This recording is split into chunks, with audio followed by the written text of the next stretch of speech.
నమస్తే. Welcome to Tollywood box office. ఈ రోజు మనం మన పవర్ స్టార్ పవన్ కళ్యాణ్ నటించిన హరిహర వీరమల్లు గురించి తెలుసుకుందాం. వినాలి, వీరమల్లు చెప్పింది వినాలి. పవన్ కళ్యాణ్ సినిమా అంటే అభిమానులకే కాదు, బాక్స్ ఆఫీస్ కు అదో పెద్ద పండగ. అందుకే ఆ పండగ ఎప్పుడెప్పుడు వస్తుందా అని అందరూ ఎదురు చూస్తుంటారు. సుదీర్ఘ విరామం తర్వాత పవన్ కళ్యాణ్ కథానాయకుడిగా నటించిన చిత్రం హరిహర వీరమల్లు. పవన్ కెరియర్లో నటిస్తున్న తొలి పీరియాడిక్ మూవీ కావడం, ఏపీ డిప్యూటీ సీఎంగా బాధ్యతలు చేపట్టిన తర్వాత వస్తున్న సినిమా కావడంతో దీనిపై భారీ అంచనాలు ఉన్నాయి. పైగా పవన్ స్వయంగా ప్రచార కార్యక్రమాల్లో పాల్గొనడంతో ఆ అంచనాలు మరింత పెరిగాయి. నేను ఒకటే నమ్మాను, నా అభిమానులు నాకున్నారు, నన్ను ప్రేమించేవాళ్ళు ఉన్నారు.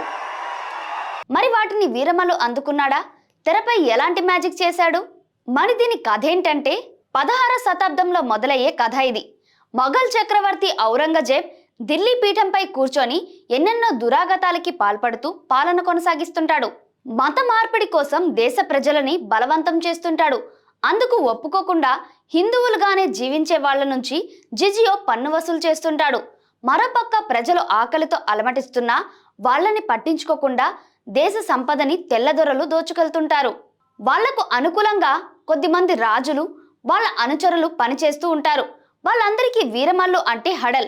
పెద్దవాళ్ల దగ్గర నుండి సంపదను దోపిడీ చేసి పేదవాళ్ళకి పంచిపెడుతుంటాడు. బందరు నుంచి హైదరాబాద్ నవాబ్ కుతుబ్ షాహీ దగ్గరకు తీసుకెళ్తున్న వజ్రాలపై కన్నేస్తాడు వీరమల్లు. తన బలగంతో చార్మినార్ వరకు వచ్చి మరీ వజ్రాల్ని కాజేస్తాడు. అతని వీరత్వం గురించి తెలుసుకున్న కుతుబ్ షాహీ ఢిల్లీలో ఔరంగజేబ్ సింహాసనంపై ఉన్న కోహినూర్ వజ్రాన్ని తీసుకొచ్చే బాధ్యతని అతడికి అప్పచెబుతాడు. ఏ కారణాలతో అందుకు వీరమల్లు ఒప్పుకున్నాడు? హైదరాబాద్ నుంచి ఢిల్లీకి వెళ్లే క్రమంలో ఆయనకి ఎదురైన పరిస్థితులు ఎలాంటివి? ఈ కథలో పంచమి ఎవరు? ఆమెకి వీరమల్లుకు సంబంధం ఏమిటి?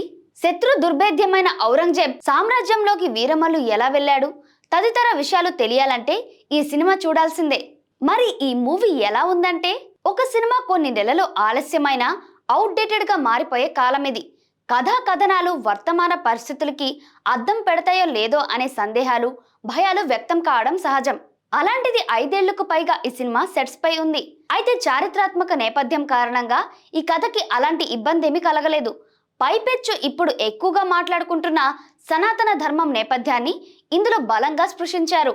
రాబిన్ హుడ్ తరహా కథానాయకుడి పాత్రతోనూ, అభిమానుల్లో పూనకాలు తెప్పించే ఎలివేషన్స్ తోనూ, ప్రేక్షకులకు బాగా కనెక్ట్ అయ్యే స్వధర్మం నేపథ్యంతోనూ తెరకెక్కడం ఈ సినిమాకి కలిసొచ్చాయి. ఇందులోని కథ ఏమిటో కథానాయకుడు పవన్ కళ్యాణ్ గత కొన్ని రోజులుగా జరుగుతూ వచ్చిన ప్రతి వేడుకలను చెబుతూ వచ్చారు. కథానాయకుడు కోహినూర్ కోసం ఢిల్లీకి వెళ్లే క్రమంలో ఎదురయ్యే పరిస్థితులే ఇందులో కీలకం.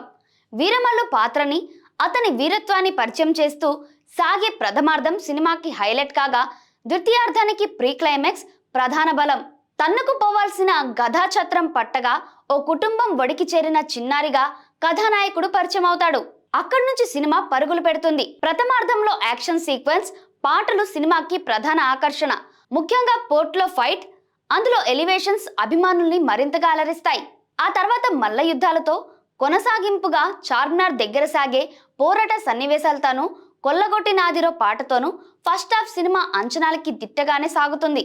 విరామానికి ముందు కుతుబ్ షాహీ కోటలోని సన్నివేశాలు మరింతగా అలరించడంతో పాటు ద్వితీయార్థంపై మరింతగా ఆసక్తిని రేకెత్తిస్తాయి.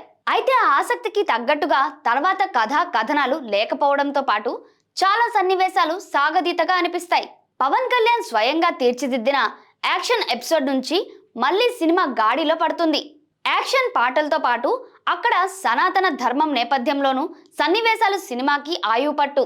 అయితే పతాక సన్నివేశాల్లో ఆంధీ నేపథ్యం అభిమానులకి మరింత జోష్ నింపేలా ఉంటుందనుకుంటే విజువల్స్ తో మాయ చేసి తొలి భాగం సినిమాని ముగించారు. రెండో భాగం యుద్ధ భూమిగా రూపొందనుంది. అసలైన యుద్ధం అప్పుడే చూడాలంటూ కథను ముగించారు. మరి ఎవరెలా చేశారంటే, పవన్ కళ్యాణ్ నటించిన తొలి పీరియాడిక్ డ్రామా సినిమా ఇది. ట్రెండీగా సాగే కథలు, పాత్రల్లోనే ఎక్కువగా కనిపించిన ఆయన ఈ తరహా కథలో, అది కూడా ఓ యాక్షన్ డ్రామాలో ఎలా కనిపిస్తారో అనే అందరూ సందేహపడ్డారు. కానీ వాటన్నిటినీ పటాపంచలు చేస్తూ హరిహర వీరమల్లు పాత్రలో ఒదిగిపోయారు. వీరమల్లుగా ఆయన కనిపించిన విధానం, అందులో చూపించిన హీరోయిజం, ఆయన చేసిన యాక్షన్ సన్నివేశాలు సినిమాకి ప్రాణం పోసాయి. సుదీర్ఘ కాలం పాటు సినిమా సాగిన లుక్ పరంగా ఏమాత్రం వ్యత్యాసం కనిపించలేదు. క్రూర మృగాల నేపథ్యంలో వచ్చే సన్నివేశాల్లోనూ సనాతన ధర్మం ఇతివృత్తంగా సాగే సన్నివేశాల్లో ఆయన భావాజలమే కనిపిస్తుంది. నిధి అగర్వాల్ పంచమి పాత్రలో ఆకట్టుకుంటుంది. కొల్లగొట్టి నాదురో తారా తారా పాటల్లో మరింత అందంగా కనిపించింది. ఆమె లుక్ లో కూడా తేడాలేమీ కనిపించలేదు. ఔరంగజేబ్ పాత్రలో బాబీ డియోల్ కనిపించిన తీరు ఆకట్టుకుంటుంది. అయితే ప్రథమార్థంలో కనిపించినంత బలంగా ద్వితీయార్థంలో ఆ పాత్రని చూపించలేకపోయారు. దివంగత నటుడు కోట శ్రీనివాసరావు చిన్న పాత్రలో మెరుస్తారు. మురళీ శర్మ, సచిన్ ఖేడ్కర్, సత్యరాజ్ తదితరులు అలవాటైన పాత్రలో కనిపిస్తారు.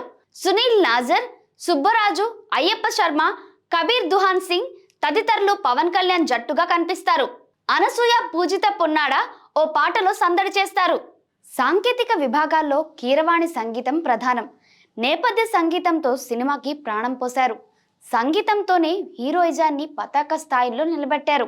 పాటలు కూడా అద్భుతంగా ఉన్నాయి. ఇద్దరు సినిమాటోగ్రాఫర్లు ఈ సినిమాకి పనిచేశారు.